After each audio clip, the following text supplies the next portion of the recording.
Kalian tahu, setiap hari kita akan pasti bertemu dengan namanya ini. Yep, permasalahan. Mulai dari kita kecil, remaja, dewasa, hingga sampai tua, kita akan pasti bertemu dengan namanya masalah. Nah, untuk itu terkadang kita dituntut sejak dini untuk menyelesaikan sebuah permasalahan dengan cepat dan tuntas. Mengapa? Karena jika tidak, kita tidak akan siap menerima masalah-masalah baru di keesokan harinya. Nah, tidak mungkin ada gembok, tapi tidak ada kuncinya. Tidak mungkin juga ada penyakit, tapi tidak ada obatnya. Begitu juga sebuah permasalahan, tidak mungkin ada permasalahan tanpa adanya solusinya. Nah, sekarang, bagaimana caranya kita menemukan sebuah solusi? Google. Ya tentu saja ada simbah Google. Tapi ada cara lain yang dalam menemukan sebuah solusi, yaitu dengan cara meminta bantuan kepada ini. Yap, matematika. Matematika sangat berperan penting dalam kehidupan kita. Contohnya, kalau kamu belanja ke pasar ada aritmatika, saat kamu rapotan ada rata-rata, dan saat naik pesawat ada koordinat. Itu semua adalah contoh dari penerapan matematika dalam kehidupan sehari-hari. Tapi pernah nggak sih kepikiran kalau turunan fungsi trigonometri gimana?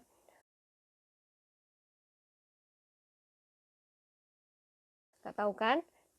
Jadi, penerapan turunan fungsi trigonometri dalam kehidupan sehari-hari itu ada dalam 3 bidang. Velocity, time rate, dan sudut. Nah, dalam kehidupan sehari-hari, bidang velocity dapat dijumpai dalam air traffic controller dan dalam video game. Ya, kita lihat contoh soalnya. Pesawat MM-120 bersiap untuk take off pada landasan A, seperti pada gambar. Jika posisi pesawat tersebut dinyatakan sebagai 2 cos 3T dan Y cos 2T, tentukan kecepatan pesawat tersebut jika T sama dengan 4.1 S. Untuk mencari jawaban dari soal tersebut, pertama kita turunkan 2 cos 3T menjadi min 6 sin 3T. Lalu pada Y-nya cos 2T diturunkan menjadi min 2 sin 2T. Namun pada soal tadi disebutkan pada T 4.1 second. Lalu T-nya dimasukkan pada turunan tadi sehingga menjadi Fx sama dengan 1,579 dan Fy sama dengan min 1,88. Untuk mencari kecepatan sebenarnya, V sama dengan akar dari Fx kuadrat ditambah Fy kuadrat. Dan kecepatan sebenarnya ditemukan yaitu 2,46 cm per second.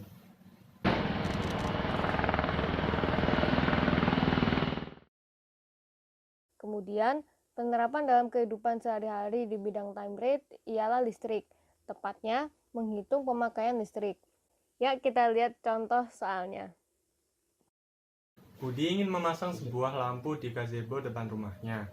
Jika P konstan di 12 watt, tentukan tingkatan waktu dari PA jika θ berubah pada 0,050 radian per menit saat θ sebesar 40 derajat. Kita bisa mencari tingkat waktunya dengan cara menggunakan turunan, yaitu dengan mengalihkan turunan PA dan dikali turunan sudut.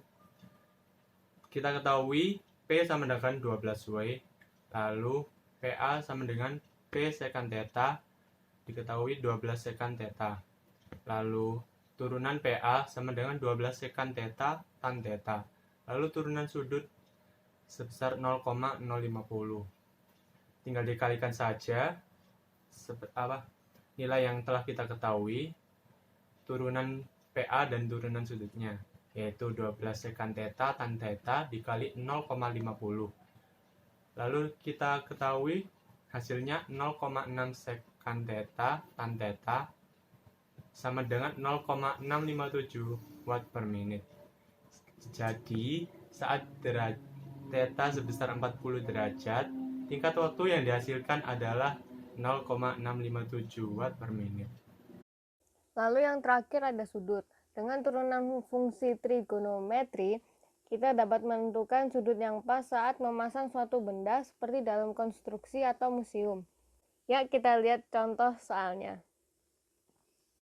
Diketahui tinggi layar adalah 2,4 meter dan jarak antara layar dengan tanah adalah 8,5 meter. Dengan begitu, cara penyelesaiannya seperti ini. Kemudian seperti ini. Jadi, penonton harus berada 9,63 meter dari tepat di bawah layar untuk mendapatkan tampilan terbaik pada soal tersebut. Penerapan dalam kehidupan sehari-hari dari soal tersebut adalah pemberian harga pada posisi tempat duduk setiap penonton sesuai dengan kualitas tampilannya.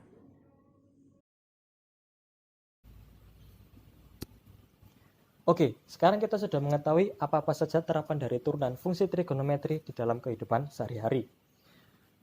Lalu bagaimana dengan terapan-terapan dari materi matematika yang lain? Seperti logaritma, integral, limit, dan masih banyak lagi yang lain yang masih belum kita ketahui terapan-terapannya. Tapi untuk saat ini, cukup sampai di sini dulu.